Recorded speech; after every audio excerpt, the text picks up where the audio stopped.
इस्लाम में अल्लाह से जुड़ने का सबसे गहरा, सबसे ज़ाती तरीका क्या हो सकता है? जी हाँ, वो है नमाज। तो चलिए आज हम इसी खूबसूरत इबादत के हर पहलू को समझने की कोशिश करते हैं, बहुत ही आसान और साफ लफ्ज़ों में। बात तो बहुत सादा सी है ना? नमाज गुनाह माफ करती है और सुकून देती है। लेकिन अगर गौर करें तो इस एक जुमले में नमाज का पूरा फलसफा छुपा हुआ है। मतलब ये सिर्फ कोई रस्म नहीं है, बल्कि ये तो रूह की सफाई और दिल के सुकून का एक जरिया है। तो अब सवाल ये पैदा होता है कि आखिर नमाज को इतनी ज्यादा मरकजी हैसियत क्यों हासिल है? ऐसी क्या खास बात है कि इसे इस्लाम के सुतूनों में से एक कहा जाता है? चलिए इसी को समझते हैं। इसे यूं समझें कि जैसे कोई इमारत अपने सुतूनों के बगैर खड़ी नहीं रह सकती ना, बिल्कुल उसी तरह इस्लाम का ईमान भी नमाज के बगैर नामुकम्मल माना जाता है। ये तो अल्लाह से रोज़ाना की एक मुलाकात है और हर बालिग मुसलमान के लिए एक लाजमी अमल है। और पता है, ये मुलाकात दिन में एक बार नहीं, बल्कि 5 बार होती है। जी हाँ, 5 बार। ये 5 वक्त हमें दिन भर की भागदौड़ और मसरूफियात में ये याद दिलाते हैं कि हमारा असल मकसद क्या है। तो ये 5 नमाजें हैं कौन कौन सी और उनके औकात क्या हैं? आइए ज़रा देखते हैं कि ये पूरा निज़ाम हमारे दिन को अल्लाह की याद के गिर्द कैसे तरतीब देता है। देखें, दिन का आगाज़ होता है फजर से, जब अभी ठीक से रोशनी भी नहीं फैली होती। फिर आती है ज़ुहर, दिन के बिल्कुल मसरूफ़ तरीन वक्त में। उसके बाद सपहर की ठंडक में अस्र। फिर जैसे ही सूरज डूबता है तो मगरिब, और आखिर में रात के सुकून में इशा। हर नमाज का अपना एक वक्त है, और सच पूछें तो अपना एक अलग ही एहसास है। अच्छा, हफ्ते में एक दिन ऐसा है जो बहुत ख़ास है, यानी जुमे का दिन। इस दिन ज़ोहर की नमाज की जगह तमाम मुसलमान एक साथ जमा होकर नमाज जुमा अदा करते हैं, और ये मुसलमानों के इत्तेहाद और भाईचारे की एक बहुत बड़ी अलामत है। अच्छा, इससे पहले कि हम आगे बढ़ें, एक लफ्ज़ को समझना बहुत ज़रूरी है, और वो लफ्ज़ है रकत। आप उसे नमाज का एक यूनिट समझ लें या एक सेट कह लें। हर नमाज कुछ रकतों से मिलकर बनती है, और हर रकत में खड़े होना, झुकना और सजदा करना शामिल होता है। अब ज़रा इस टेबल पर नज़र डालें। ये हमें हर नमाज की साख्त बताता है। देखें, इसमें फ़र्ज़ है जो हर हाल में लाजमी है, फिर सुन्नत जो हमारे पैगंबर ने अदा की, और वित्र जो इशा की नमाज में वाजिब है। तो आप देख सकते हैं कि हर नमाज की अपनी एक अलग तरतीब है।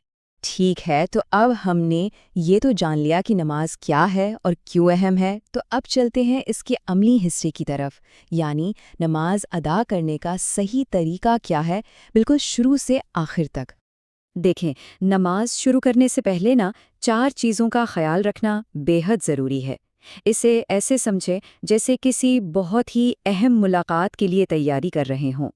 सबसे पहले तहारत यानी जिस्मानी और रूहानी पाकीज़गी, फिर सत्रे औरत यानी मुनासिब लिबास, उसके बाद क़िबला यानी काबा की तरफ दुरुस्त रुख, और आखिर में वक्त यानी नमाज को उसके सही वक्त पर अदा करना। और पाकीज़गी का जो पहला कदम है वो है वुज़ू। ये सिर्फ जिस्म के कुछ हिस्सों को धोना नहीं है, बल्कि ये एक रूहानी तैयारी है। इसकी शुरुआत होती है नियत से, और फिर एक ख़ास तरतीब से हाथ, मुंह, बाजू और पाँव धोए जाते हैं। तो वुज़ू हो गया। अब दिल में नमाज की नियत की जाती है, और फिर अल्लाहु अकबर कहते हुए नमाज का आगाज़ होता है। इस पहले अल्लाहु अकबर को तकबीर तहरीमा कहते हैं। ये एक तरह से ऐलान है कि अब सारे दुनियावी काम पीछे रह गए और हम पूरी तरह अल्लाह की तरफ मुतवज्जा हो गए हैं। अच्छा, तो नमाज शुरू हो गई। अब एक रकात के जो पहले 2 बड़े हिस्से हैं वो ये हैं। पहला है क़याम, यानी सीधे खड़े होकर कुरान की तिलावत करना, और उसके बाद है रुकू, यानी अल्लाह की अज़मत के सामने झुक जाना। रुकू के बाद जो अमल आता है वो है सजदा, और ये अल्लाह के सामने मुकम्मल सुपुर्दगी और आजिज़ी की सबसे बड़ी अलामत है। सजदे के बाद बैठकर कुछ दुआएं पढ़ी जाती हैं, जिसे क़ादा कहते हैं, और आखिर में दाएं और फिर बाएं तरफ सलाम फेरकर नमाज मुकम्मल कर ली जाती है। तो अब हमने नमाज का पूरा तरीका तो समझ लिया, लेकिन सवाल ये है कि हम अपनी इस इबादत को मज़ीद बेहतर और ज़्यादा बामानी कैसे बना सकते हैं? यहाँ एक बहुत अहम नुक्ता है जो अक्सर लोगों को कंफ्यूज करता है, ख़ास तौर पर 4 रकत वाली नमाज में। देखें, پہلی 2 رکعتوں میں ہم سورت فاتحہ کے ساتھ کوئی اور سورت بھی پڑھتے ہیں، لیکن آخری 2 رکعتوں میں صرف اور صرف سورت فاتحہ ہی پڑھی جاتی ہے۔